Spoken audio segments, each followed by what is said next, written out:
Bueno, don José, buenos días. Buenos días. ¿Qué tal está? Pues perfectamente. Poco más o menos como el día de ayer y anteayer, y sigo pensando que efectivamente pues así serán los días sucesivos. Pero estamos en las manos de Dios y en las evoluciones de la propia naturaleza. Le pregunto esto porque no hace muchos días usted pasó la gripe. Fue una de los ciudadanos de Valladolid que ha pasado la gripe. Sí, pero ese es el pequeño tributo que hay que pagar de vez en cuando, ¿verdad? Por lo menos una vez al año o más de tarde en tarde, pero de todos modos yo creo que son pocos los que se libran de resfriados que a veces se denominan gripes y que no llegan a serlo del todo. Don José acaba de cumplir 75 años y ha presentado ya su renuncia al Papa, tal como está establecido, como establece el derecho canónico. Lleva ya casi 27 años, en junio los cumple, como obispo de la diócesis de Valladolid. El obispo que más tiempo, de forma estable, ha estado en la diócesis vallisoletana, según nos contaba el cronista oficial de la ciudad, el carmelita Teófanes Ejido. ¿Son muchos años? Son muchos años, pero que se pasan volando. O sea que desde que llegué hasta este momento, que han pasado todos estos años y que se han ido acumulando también en los de mi propia asistencia, al cumplir 75 nada menos, pues me parece como si el tiempo realmente hubiese transcurrido aceleradamente. De modo que sí, son muchos años. ¿Cómo lo resumiría? Es difícil resumir 27 años en la diócesis de Valladolid, pero yo me imagino que habrá tenido épocas muy diferenciadas, ¿no? Sí, no sabría distinguir demasiado en ese sentido, porque todo el camino transcurrido es algo así como un itinerario de las misericordias de Dios, en que ciertamente cada día tiene su afán y hay salpicaduras en determinados tramos del camino que parece que lo hacen diferente, pero después se allana esa especie de mirada retrospectiva a lo ya transcurrido.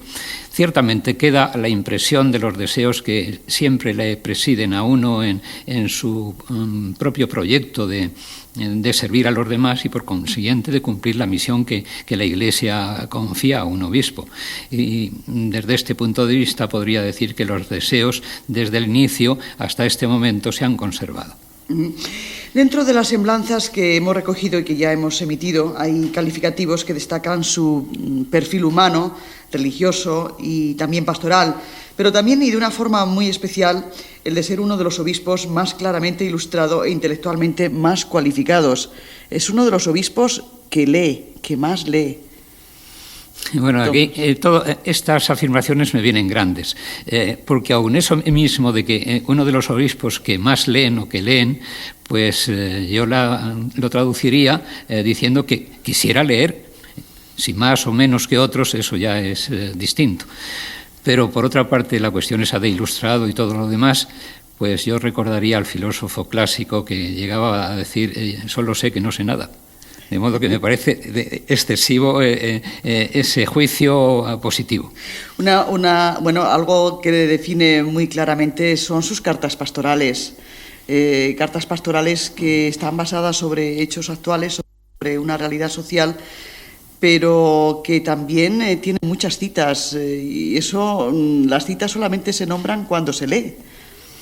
Bueno, ciertamente las citas y por supuesto que no pongo otras, ni mucho menos, porque uno tiene que mantener el equilibrio de escribir para que pueda ser entendido lo que uno escribe. Hay algunos que le parecen cartas excesivamente elevadas, que son difíciles de seguir, pero se trata también no solo de una catequesis elemental, sino sencillamente de una especie de mensaje que puedan leer también personas que sienten inquietudes y dudas fundamentales, etcétera, acerca de la fe y que en realidad, porque son capaces de pensar en los problemas profundos que hay en la base de las realidades actuales y de la evolución cultural, pues que también una sugerencia, una chispa, diríamos, desde la fe cristiana, pero ciertamente razonada o fundamentada, es indispensable, aunque otros puedan no entenderlo. No, José, por cierto, ¿qué está leyendo ahora? ¿Se acuerda? ¿Me lo puede decir? Sí, ahora acabo de terminar un libro que se titula prefiero desde ese punto de vista libros de espiritualidad. Un himno al silencio sobre Dios Padre. recién llegado de un retiro espiritual, sí, sí. Quizás pueda ser un buen colofón para ese retiro, ¿no? Sí, sí. Es un libro de Raniero Cantalamessa, que es un predicador, gran teólogo, divulgador de la doctrina espiritual desde un punto de vista teológico, porque efectivamente ha sido profesor y también miembro de la Comisión Internacional de los Teólogos, y que en realidad pues recomiendo vivamente, porque a veces la imagen de Dios Padre es tan necesaria en nuestro tiempo como que alguien ha dicho que vivimos en una sociedad sin padre. Y desde ese punto de vista, pues por los años 70, parecía prevalecer el eslogan de que el padre ha muerto. Pero eso en la misma sociedad, y eso referido a Dios, ciertamente es de consecuencias verdaderamente trágicas. Don José, quizás vivimos en un tiempo en el que la espiritualidad es precisamente lo que menos predomina, debido pues a un ritmo vertiginoso en el que estamos metidos y en el que casi no tenemos tiempo para disponer de nuestro pensamiento y de nuestro espíritu, ¿no? Dedicar una parte a reflexionar y quizás también a la oración. Hay voces críticas que añaden a todas estas semblanzas sobre su gran perfil, que les hubiera gustado de su gestión como obispo, como por ejemplo el que se hubiera tenido en cuenta la voz de los seglares y de los diversos grupos de cristianos para dar imagen de una iglesia más rica, más plural, más ajustada con la realidad social y eclesial. Yo no sé si esa conexión con los seglares igual quizás se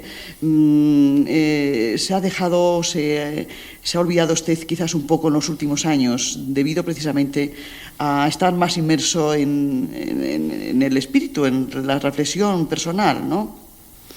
No sabría decir, así como la voz elogiosa anterior o esta crítica, si efectivamente responde del todo a la realidad, porque en este punto tendría que decir que en realidad pues lo que sucede en nuestra época es que han surgido muchos movimientos laicales que han traído una nueva situación del mundo de los seglares, hasta tal punto que en realidad pues los movimientos familiares cristianos pues se ha constituido en una delegación desde hace 18 años, de tal manera que está trabajando y muy bien.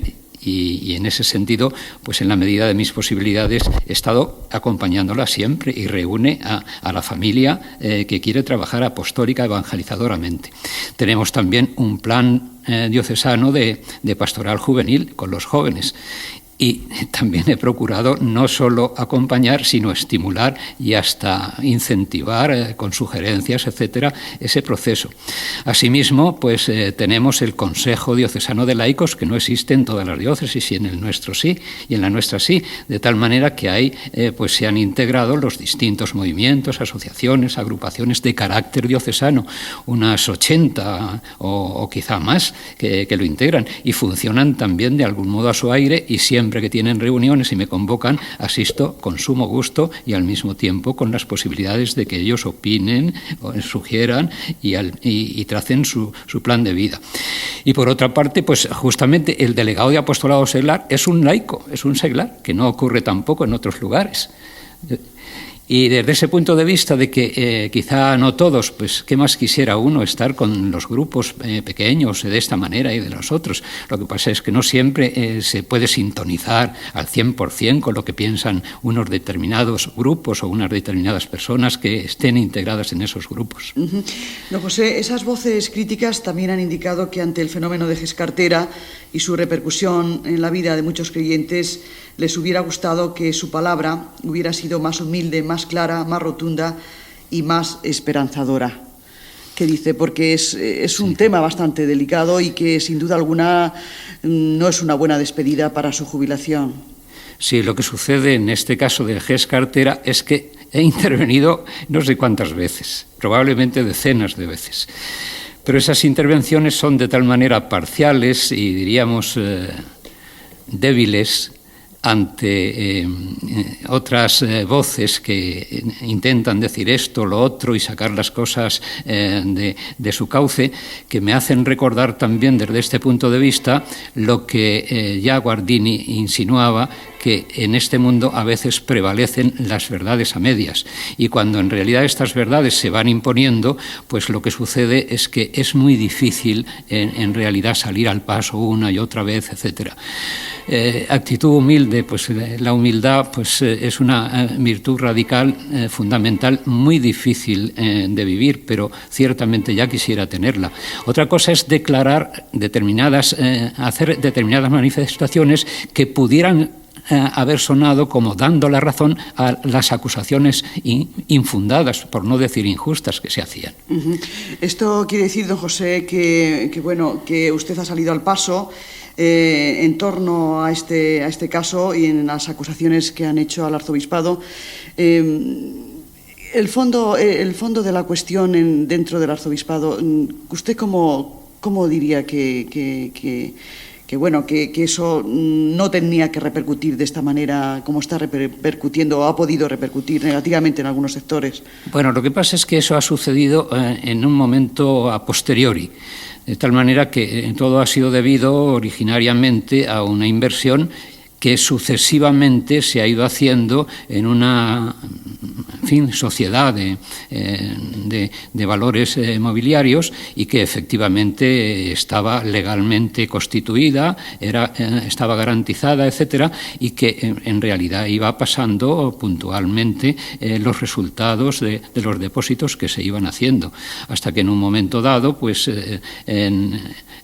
por una verificación que hizo alguno de los miembros de la Comisión Nacional de la Cartera de Valores, pues efectivamente pues se vio más prudente retirar ese depósito, pero no de tal manera que hiciera de algún modo pensar que la sociedad GES-Cartera pues estaba desautorizada, sino que al cabo de los 2 años que tenía una mayor garantía, incluso oficial, entonces se volvió a invertir una cantidad menor, que es la que actualmente nos adeudan.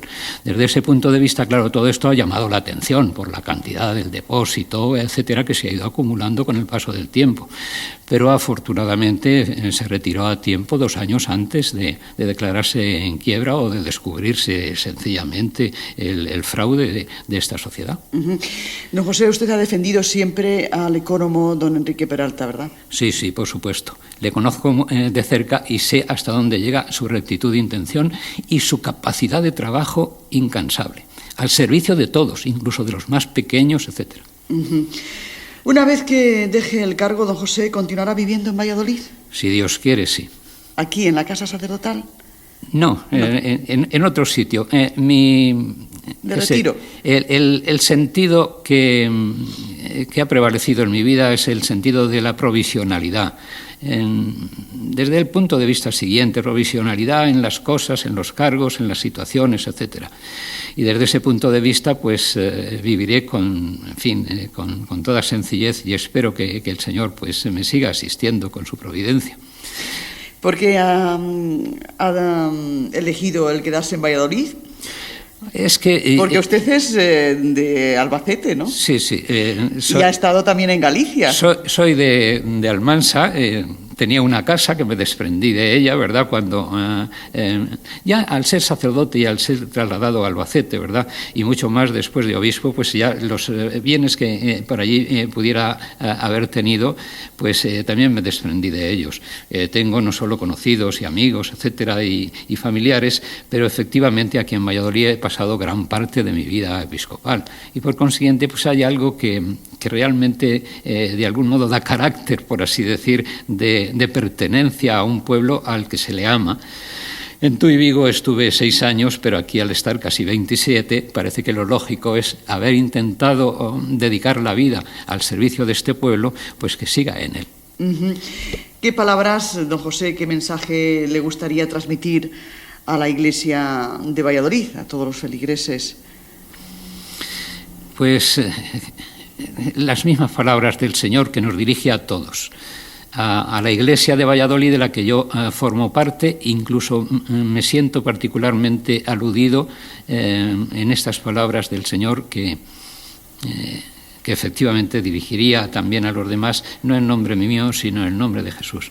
El reino de los cielos está cerca, convertíos y creed en el Evangelio. En la medida en que uno cree que los planes de Dios Padre son verdaderamente salvadores, porque nos ama tanto que nos entrega a su propio Hijo, entonces esa es la llegada del reino de Dios.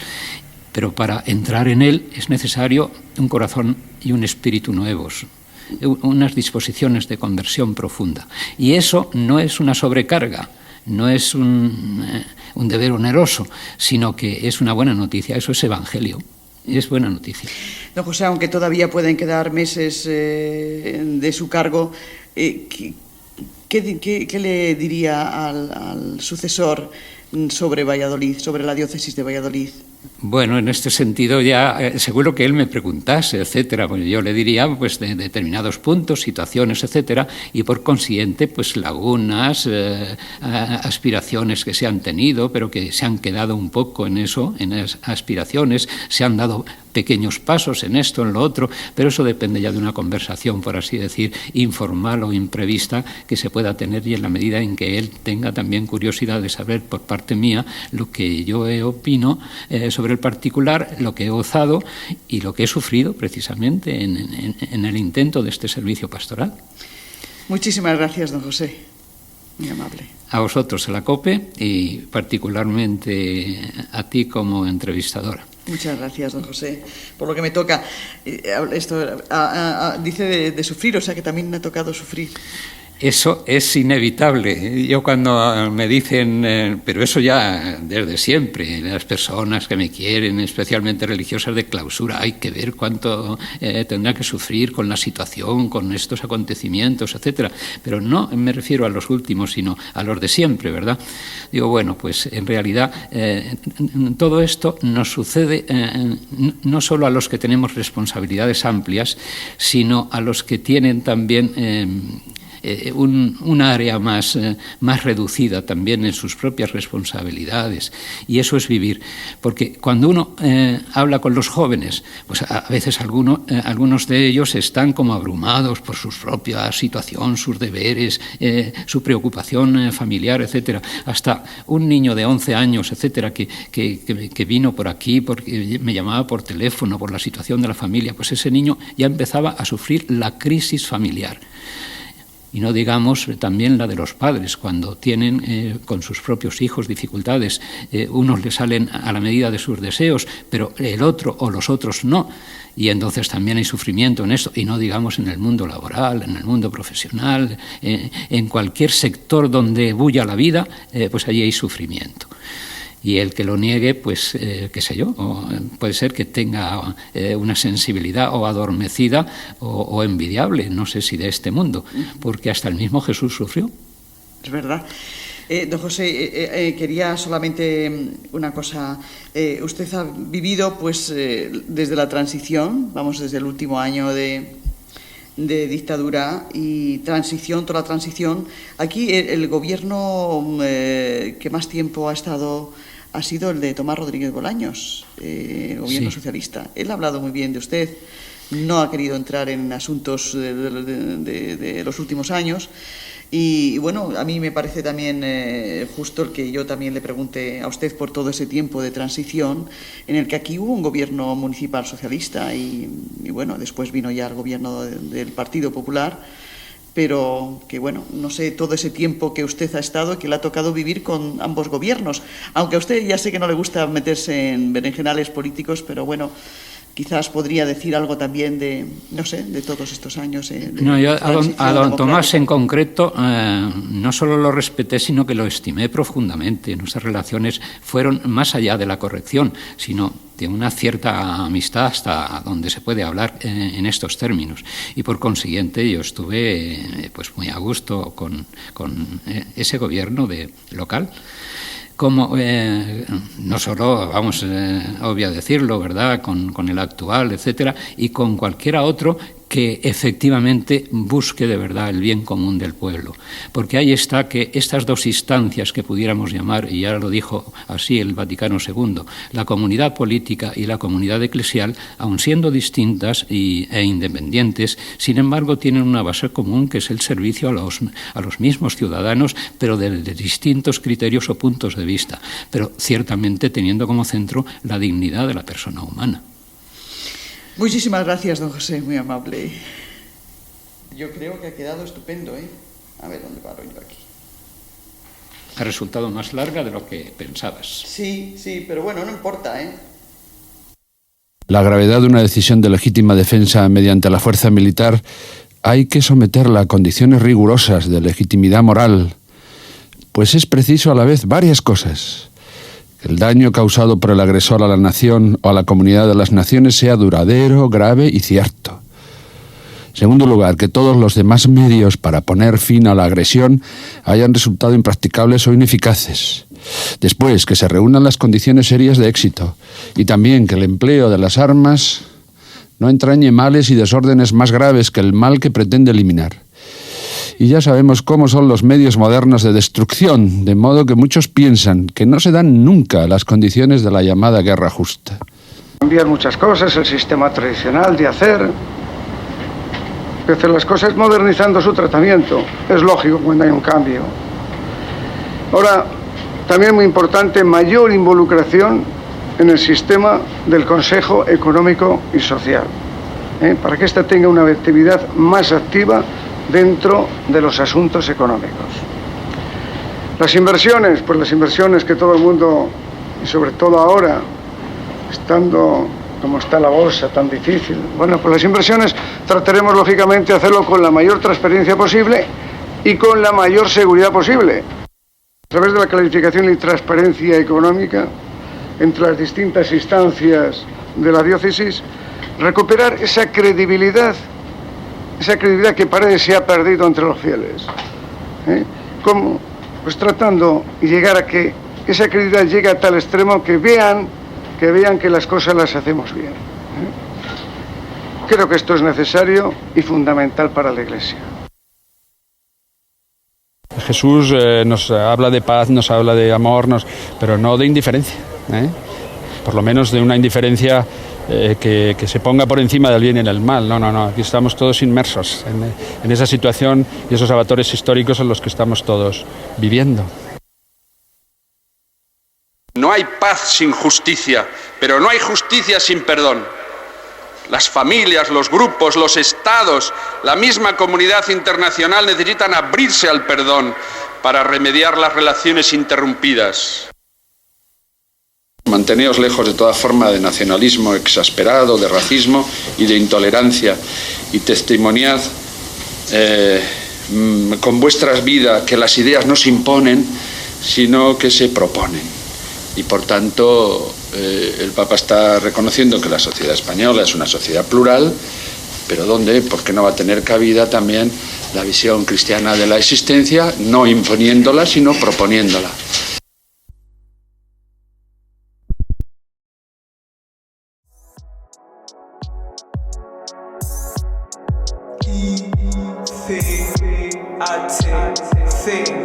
Productions.